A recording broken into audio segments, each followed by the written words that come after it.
C'est en présence de personnalités venues du Sénégal, du Burkina Faso, de la Guinée et de France qu'un hommage national a été rendu au palais présidentiel au Premier ministre Amadou Gon Coulibaly. Cette disparition brutale prive le RHDP de son candidat à la présidentielle d'octobre prochain. À Abidjan, nous retrouvons Adama Bictogo, le secrétaire exécutif du RHDP. Adama Bictogo, bonjour. Bonjour. Au lendemain de la disparition du Premier ministre, les hommages de la classe politique ivoirienne ont été unanimes pour saluer la loyauté et la fidélité de celui qui, pendant 30 ans, a travaillé aux côtés du président Alassane Ouattara. Quel est l'héritage que lègue Amadou Gon Coulibaly à la Côte d'Ivoire? Je voudrais, avant tout propos, présenter toutes mes condoléances à la famille éplorée, la famille Gon Coulibaly, son épouse et les enfants, et à la toute grande famille du RHDP qui pleure aujourd'hui Amadou Gon Coulibaly, et à tous les Ivoiriens et Ivoiriennes. C'est donc pour nous aujourd'hui, c'est une perte cruelle. Mais je voudrais dire qu'Amadou laisse aujourd'hui derrière lui l'humilité, le sens de l'honneur, le sens de l'engagement, le sens du travail, mais surtout le grand sens de la fidélité aux idéaux et à un homme, Alassane Ouattara, qui incarne l'ensemble de ces idéaux pour notre Côte d'Ivoire. Pendant ces derniers mois, aussi bien pendant la révision électorale que pendant toutes les tournées qui ont été entreprises, nous avions installé Amadou Gon Coulibaly dans la conscience collective de tous les Ivoiriens, présenté comme effectivement le futur président de la Côte d'Ivoire. Hélas, hélas, 1000 fois hélas, le destin en a décidé autrement. Alors, cette disparition est une épreuve, comme vous le rappeliez, pour le RHDP. Est-ce que l'électrochoc peut-il être bénéfique pour le parti qui, ces derniers mois, a connu des divisions? Madame, je voudrais dire, d'abord, le parti n'a pas connu de divisions.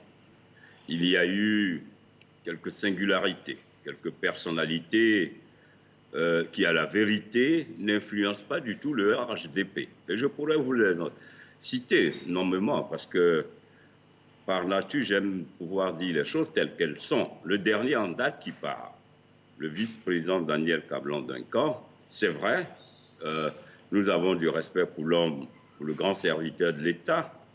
Il était certes vice-président au plan institutionnel, mais au plan politique, il n'avait aucune influence sur le RHDP. Vous savez, cette machine qu'est le RHDP, c'est un parcours de longue date. Donc la notoriété politique du vice-président n'influence pas du tout le RHDP. Il en est de même du ministre des Affaires étrangères, l'ex-ministre des Affaires étrangères, à Montano. Ce sont des personnalités au plan institutionnel, mais qui n'avaient aucune influence politique. Donc leur départ, à la vérité, n'est pas une division. Ça n'a créé aucune saignée et ça n'a remis en cause nulle part les fondamentaux de notre parti. Mabry Troaqueuse, qui lui est un élu, oui, mais il a toujours été un élu qui représente vraiment 1% de l'électorat. Donc, madame, je voudrais dire que on peut citer les noms, mais permettez que je dise que les fondamentaux et la machine RHDP demeurent. Et c'est une machine qui reste forte. Alors, même si ces personnes, comme vous le disiez à l'instant, ne représentaient pas grand-chose sur le plan politique au sein du RHDP, c'est malgré tout un vide institutionnel autour du président de la République. Et le vice-président qui partait, qui a démissionné ces derniers jours, il y a quelques jours, a dit qu'il démissionnait dans un contexte de turbulence et de doute. Est-ce que vous partagez ces craintes? Ben non. Je ne sais pas quels sont les éléments qui fondent cette sortie médiatique du vice-président, parlant de turbulence et de doute. À aucun moment, nous avions été habités par le doute. À aucun moment, il y a eu des turbulences. Il y a que des gens avaient des ambitions et qui n'ont pas accepté que le choix de la majorité du parti soit porté sur la personne d'Amadou Gon Coulibaly. Ils avaient donc des agendas cachés, ils n'ont pas eu le courage d'affronter Amadou Gon Coulibaly. Ils ont donc décidé de s'en aller parce qu'à la vérité, ils n'avaient aucune assise dans le parti. Donc ils n'avaient que le seul choix qui leur restait, devant leur incapacité à s'exprimer, c'était de partir. Maintenant, au plan institutionnel, effectivement, il y a un vide. Il y a le président du Conseil économique qui s'en est allé, il y a le vice-président qui a démissionné, il y a le Premier ministre qui s'en est allé. Je crois que, pour l'heure, nous sommes d'abord portés sur l'accompagnement digne que nous devons apporter à Amadou Gon Coulibaly. Et le président, dans sa dimension de grande responsabilité, homme d'État, prendra les décisions idoines au plan institutionnel dans les jours qui suivent. Et je crois que ce vide sera comblé très rapidement. Alors, Amadou Gon Coulibaly, qui était également le président du directoire du RHDP, avait été désigné le 12 mars dernier comme le candidat à la présidentielle. À moins de 15 jours de la fin du dépôt des candidatures, le temps vous est compté. Oui, le temps nous est compté, mais vous le savez, nous sommes un parti structuré. Aujourd'hui, si vous aviez suivi les hommages, nous étions porteurs de messages de la part de la base. Et nous l'avons transmis au président Alassane Ouattara. Il ne fait aucun doute, au niveau donc de la base militante de notre parti et d'une bonne partie des sympathisants ivoiriens qui veulent que le RHDP demeure au pouvoir pour pérenniser et poursuivre l'œuvre déjà entamée par le président Alassane Ouattara, naturellement, pour nous, d'une évidence absolue, partagée par la base militante et les sympathisants. Pour nous, le seul choix qui demeure et qui vaille, c'est que le président Alassane Ouattara reprenne le flambeau RHDP pour que tous ensemble, à ses côtés, dans une force inébranlable, nous puissions donc faire triompher la mémoire d'Amadou Gon Coulibaly le 31 octobre 2020. Adama Bitogo, la récente décision de la Cour africaine des droits de l'homme qui invite la Côte d'Ivoire à revoir la composition de la commission électorale indépendante pour en faire un organe équilibré et impartial, ne milite-t-elle pas en faveur du report de l'élection pour qu'enfin le pouvoir et l'opposition redéfinissent les règles du jeu? Madame, les règles du jeu ne sont pas remises en cause parce que la Cour des droits a reconnu la légalité et la légitimité de la loi qui a fondé la mise en place des commissions électorales. Ce que la Cour des droits souhaite et recommande, c'est que les élections des commissions locales soient reprises pour permettre au PDCI ou à certaines formations de revenir dans les commissions. Mais madame, si la loi qui fonde la mise en place des commissions a été donc reconnue comme étant légale, comme étant conforme aux recommandations de la Cour des droits, aujourd'hui reprendre les élections de la commission locale, c'est remettre en cause donc la date des élections.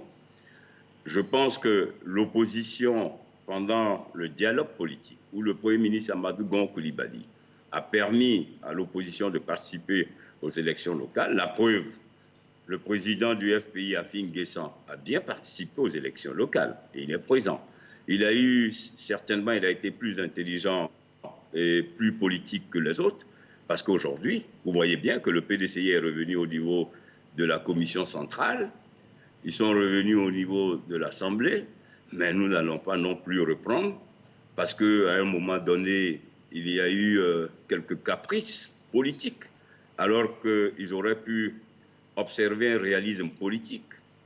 Je pense que l'élection se joue à travers les électeurs et non la commission électorale. Jusque-là, l'opposition n'a encore rien proposé. Nous avons un bilan qui plaît dans notre faveur.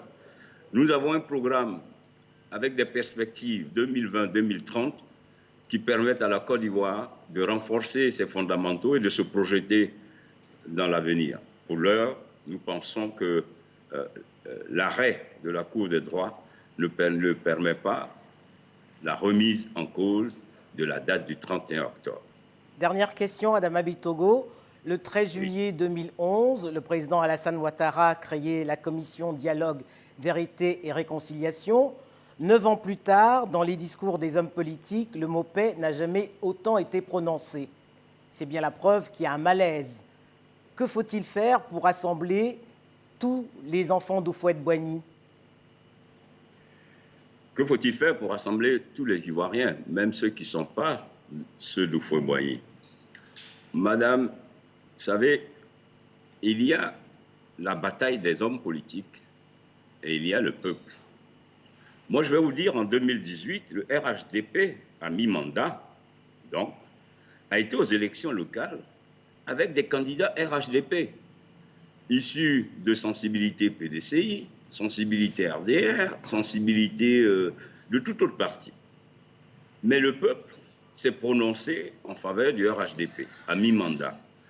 Ce que les Ivoiriens attendent de nous, c'est ce qui est en train d'être fait. C'est pouvoir mettre à leur disposition l'eau, l'électricité, les routes. Vous savez, moi, je parcours la Côte d'Ivoire, beaucoup a été fait. Mais je sais que beaucoup reste à faire parce que les Ivoiriens méritent d'avoir des dirigeants capables de mettre à leur disposition tous ces fondamentaux qui permettent à chaque Ivoirien de bénéficier d'un bien-être. La réconciliation est devenue leur slogan. Ils n'ont que seul programme de société, réconciliation, réconciliation. Oui, c'est vrai, nous voulons une Côte d'Ivoire plus forte, à travers une cohésion sociale plus forte. Oui, c'est vrai, nous voulons que les Ivoiriens existent à travers le principe de la nationalité, sans qu'il y ait d'Ivoiriens d'Est, d'Ouest. Mais eux, ce n'est pas ce qu'ils proposent. Ils proposent des Ivoiriens, parfois par un système de catégorisation. Ils sont encore dans cette logique d'avoir des Ivoiriens purs et des Ivoiriens non purs.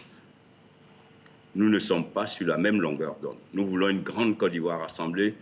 Tel est l'objectif du RHDP, la Côte d'Ivoire rassemblée, la Côte d'Ivoire des régions, à travers un programme qui rassemble. Ce sont les programmes de société, de gouvernement qui rassemblent les peuples et non les projets individuels des uns et des autres pour nourrir que leurs seules ambitions. Le RHDP, c'est l'intérêt, la promotion de l'intérêt général pour une meilleure promotion individuelle. Madame, le RHDP est prêt pour les élections du 31 octobre et son candidat sera prêt à déposer sa candidature dans les 2 semaines qui suivent. Merci Adama Bictogo. Merci à vous.